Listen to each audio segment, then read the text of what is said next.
Hey everybody, I'm Trish Christ. NECAT and our super crew of teenagers are here today at Interfaith Dental Clinic. CEO Rhonda Switzer-Nadasdy is going to show us around and tell us all the cool stuff they do to make our community healthier and smilier. Doctor? Come on in. This won't hurt a bit.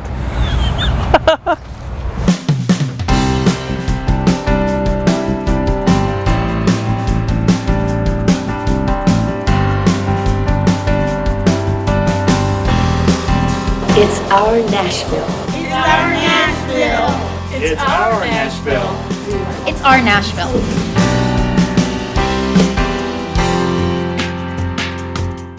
We all know how to talk about our organization during meetings, but what about the chance encounter of a lifetime?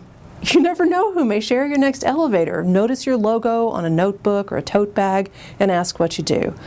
What's the clearest, most persuasive thing you can say in a short elevator ride? Well, I usually lead with life's better with teeth, which usually gets some kind of, response. And then I throw the word transformative in there. And I say, for people that can't afford dental care, we provide transformative dental care. And that prompts the next conversation of, well, what does that mean? Isn't it just like making your teeth look better? And I explain that in what we do, we help people with their economic health, social health, physical health, and oral health. Because having good teeth can change everything for you. There is a recurring dream, at least in the Western world, and maybe in other cultures too, of teeth falling out. And I looked it up to see what the significance of that dream is, and I think it hits right into what you were just talking about. If you dream that your teeth are crumbling or falling out, it is that the significance is that you're embarrassed about something going on in your life. And could you speak a little bit about oral health is not just having teeth that function. It is a sort of emotional health and My sister has this dream all the time. I said, I'm your sister, I'm a dentist. I'm not going to let you lose your teeth. But she was someone when I was in dental school that I worked on to help graduate. And she had a malformation with her mouth that the two on the edges were just little points. And she was very, very sensitive about that because, we call it now the social six. So, and statistically, the way your front six teeth look, are they abnormally shaped, dark, rotted? If you can chart how many of those surfaces are good or not, predicts your employment opportunities.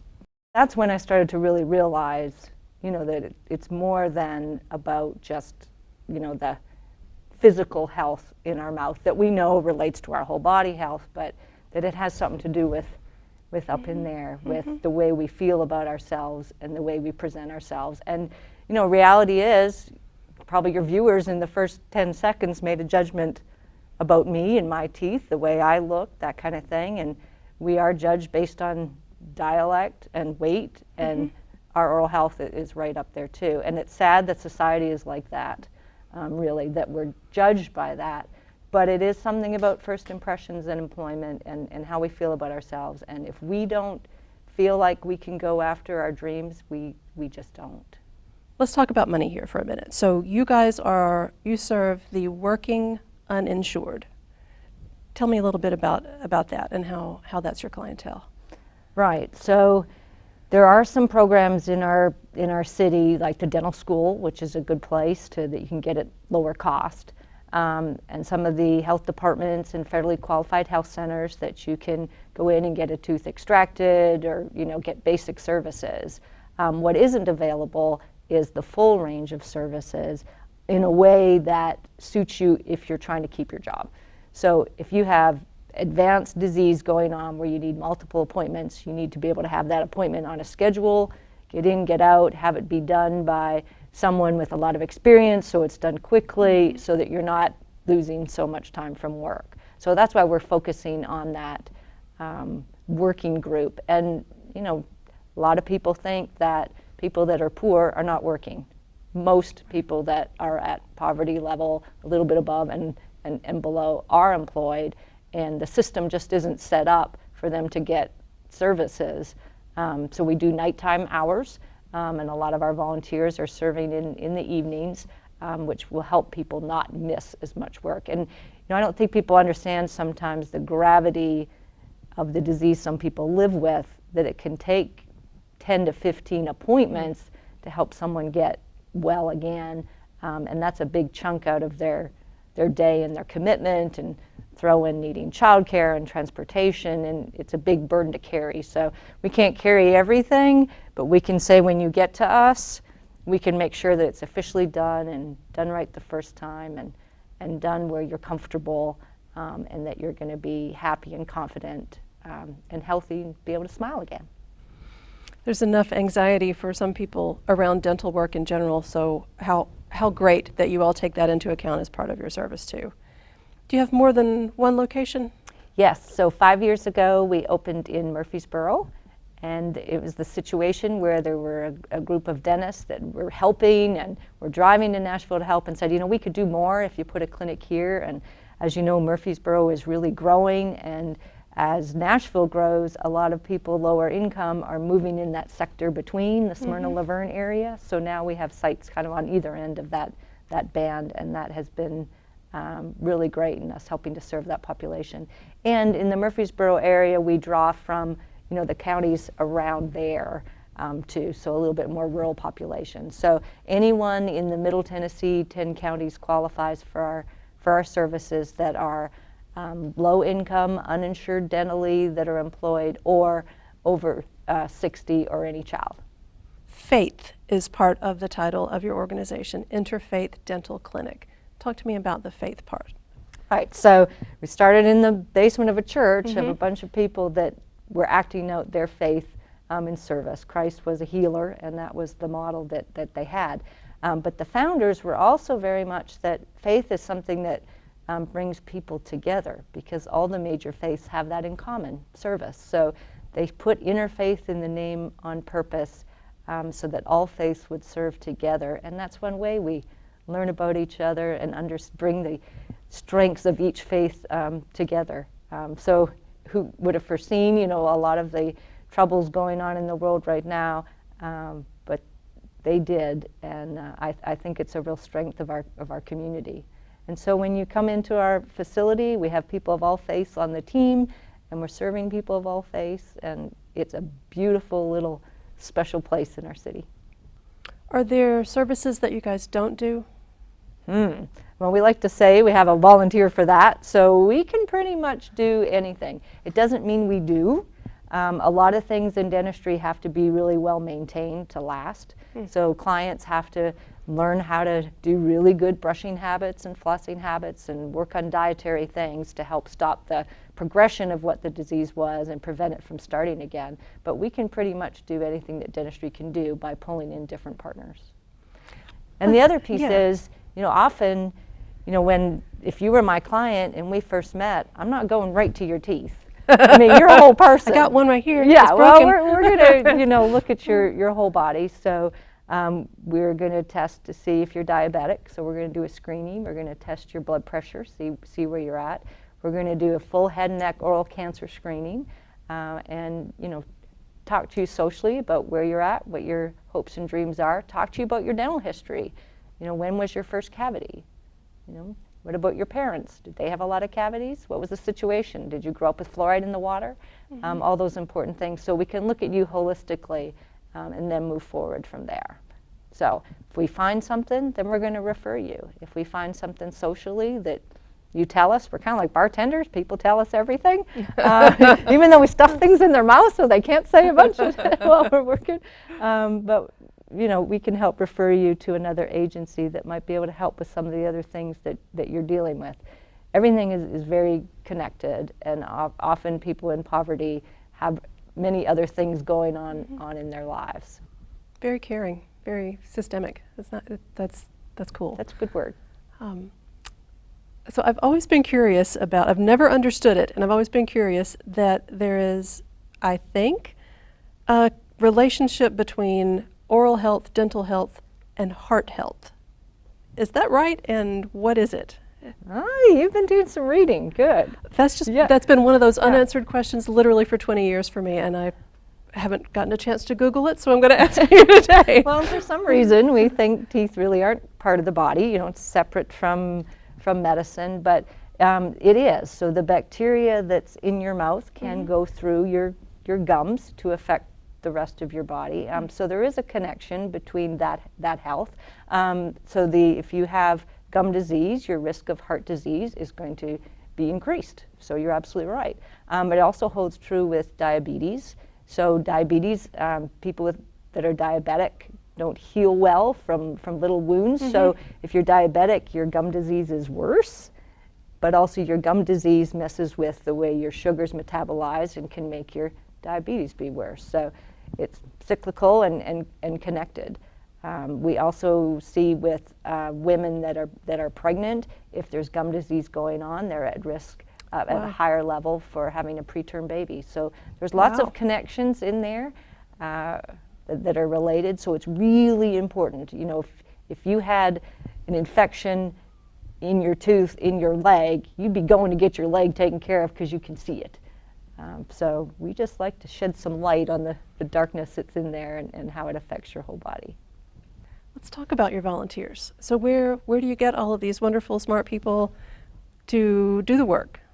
Dentists and assistants and hygienists, and how does that work? Right, so we have to let them know we're here. So thanks again for doing a show with us.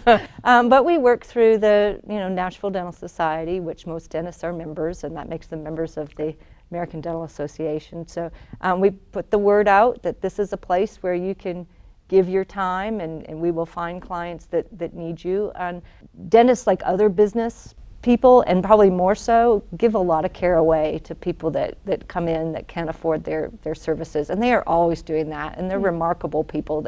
They don't go into dentistry to make a lot of money. They go into dentistry because they want to help people, and they do a lot of that. When the dentists come down and volunteer, they always get back way more than what they put in learning something new, some new aspect of the communities that live here that they don't often get to serve, or something from one of their peers that's serving in the chair next to them, or meet someone really neat and get to help them. So we think it's a great way to grow as a professional and as a person to be a volunteer.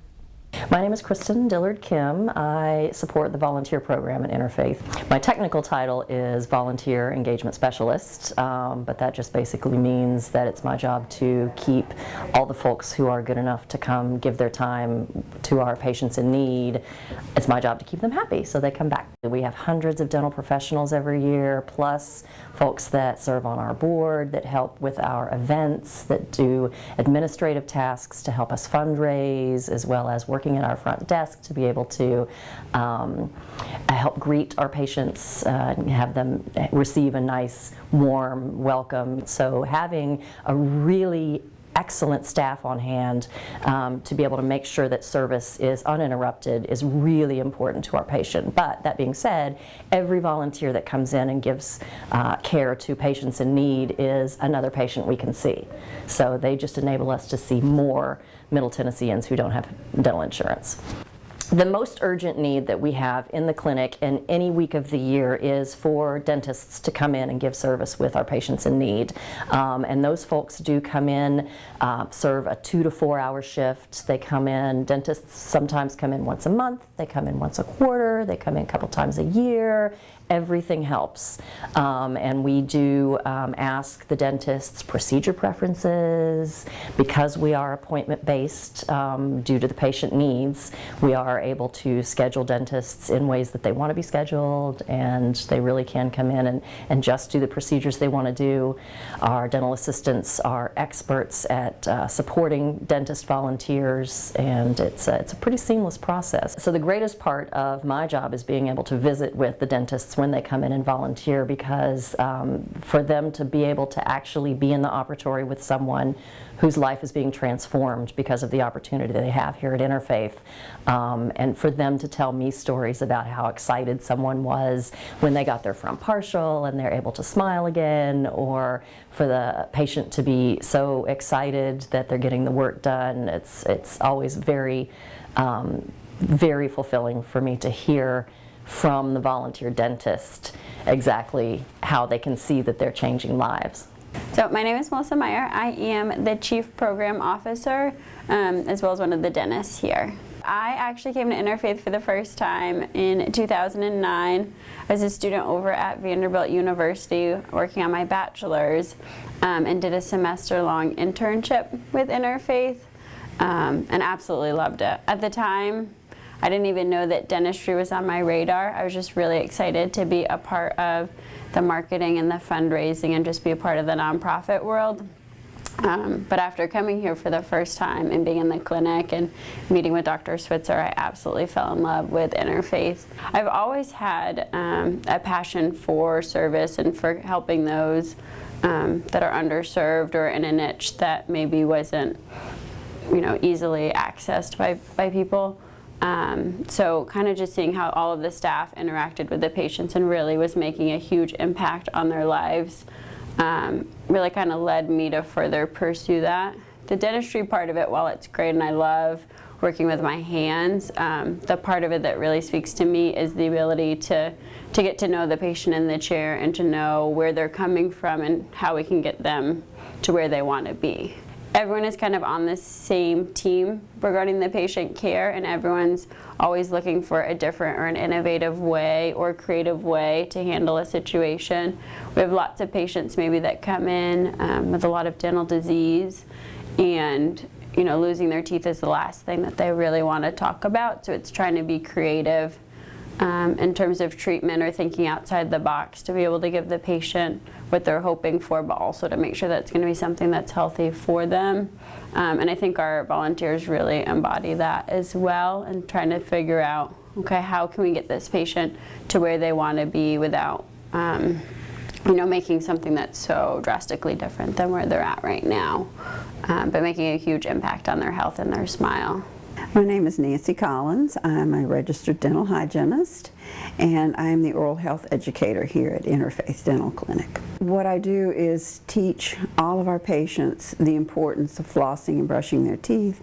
We do dietary counseling. We also do tobacco counseling. Anything that it's going to take for that patient to become healthy from an oral standpoint and from a total standpoint. Because if your oral health is not good, then your total health is not good. So there's a mind, body, spirit connection with all of this. Many, many times I hear, oh, you've just changed my life. I used to be afraid. I'm not afraid anymore. So we've completely changed their attitudes in their lives. And it's just through the caring and the attention that we give to our patients. We focus on the patient. One of the questions that we ask is, what can we do for you? Not what are we going to do to you, but what can we do for you?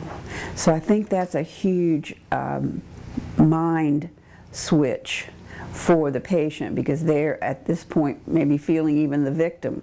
I'm here, I've brought myself here, but they're going to do something to me and I'm scared to death.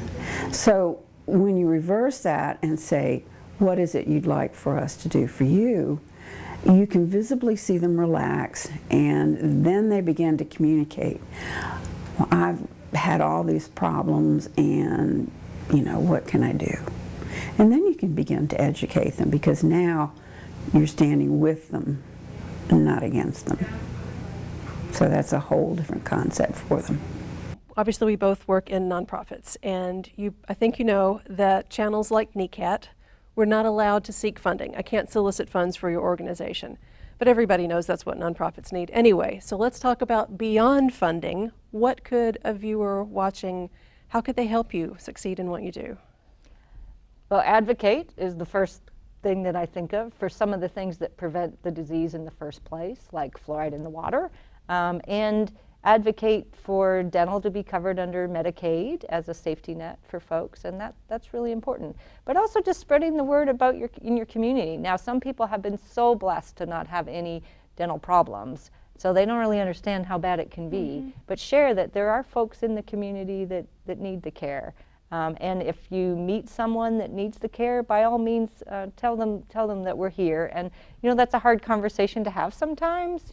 Hey, honey, maybe you should look into getting something done with your teeth, but they will really appreciate it in the end, or help them to advocate for their own care for their situation. One of the things that we're doing that's really exciting is trying to grow professionals for our team within our organization, and we also find that gives us some extra hands when we're working. So we've started a registered dental assistant training program. So this is you just need a GED equivalent to be in the program, and it's 8 months, and you train with the best, we think, on being a team member that is a really good profession. So I would welcome any of your viewers that are interested to look into that.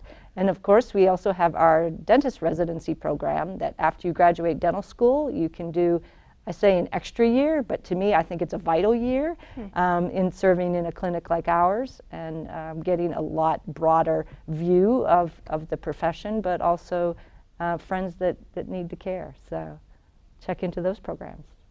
My name is Cheyenne. I am a RDA student through Interfaith, and I pretty much do everything I can to get as much knowledge as possible. I was going to give up. I've been looking for a program that has suited my needs for 3 years. I've moved from Virginia, and I lived here with my husband, and it has been the best thing I've done in my life. And I'm not looking back. So I just love being inside the patient's mouth, figuring out what's going on, and like making it better.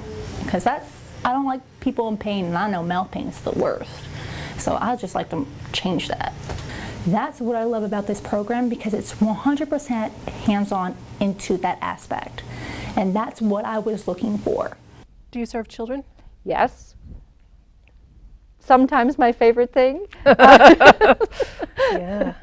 Yeah, and that's where, you know, we can have some really, really big impact is helping them not have more disease going forward. I mean, first ideally is to see the child by age 1, and then we can head off pretty much anything that's going to happen. But when that doesn't happen and a child comes in that's already got a cavity or a problem, it's sad, but we can obviously deal with that. And we use some happy gas when we need to on that team, and that works. But usually we want the child to be an active participant in what we're doing. So we tell, show, do, and it's really cute to see some of the children dress up as dentists and check their mom's mouth after we're all done, because they learned how it works, and that, you know, going to the dentist can be a happy thing. If everybody's on the same page about what we're trying to do. Nice. I think some seniors feel like, you know, cavities are just for kids, and they're not, and we can be on medicines when we get older that make our mouth very dry, and we're at risk again for a lot of cavities, and just how important oral health is across the whole lifespan, from child to senior, and to reach out for care. You are worthy of it, and you deserve it, and it can make a big difference for you as you are in that period of your life.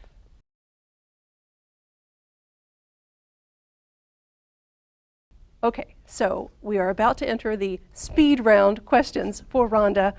You know it's got to be fast because it's on a red card this time, right? Okay. So it's just like the game we all played as kids. First thing that comes into your mind, bang, that's the answer, and we go to the next one. You ready? Ready.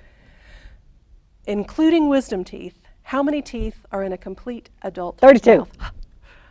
Does flossing really make a Yes. difference? What are milk? Only floss the ones you want to keep. Only floss Yeah. the ones you want to keep. Fair Right, enough. right. Fair enough.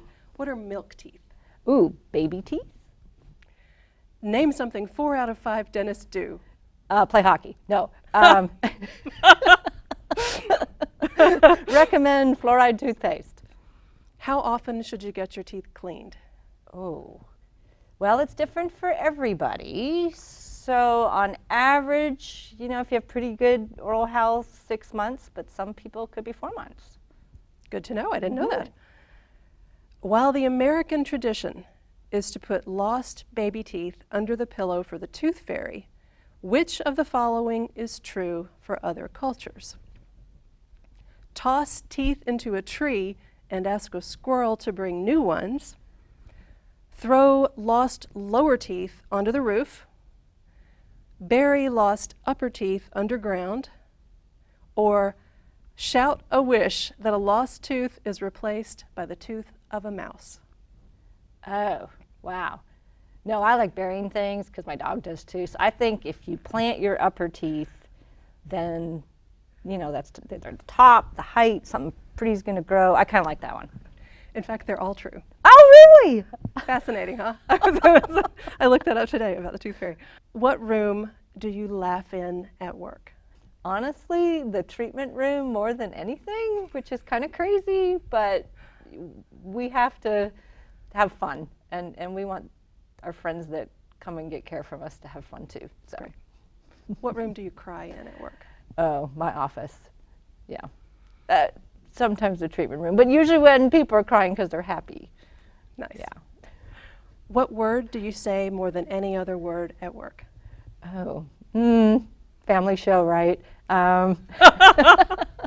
Smile. I usually say smile because I want to see what it looks like before and when we're done. What feeling do you most want people to associate with Interfaith Dental Clinic? Probably a cross between warmth and trust. What's your website? www.interfaithdentalclinic.com. Thanks for doing this. Thank you.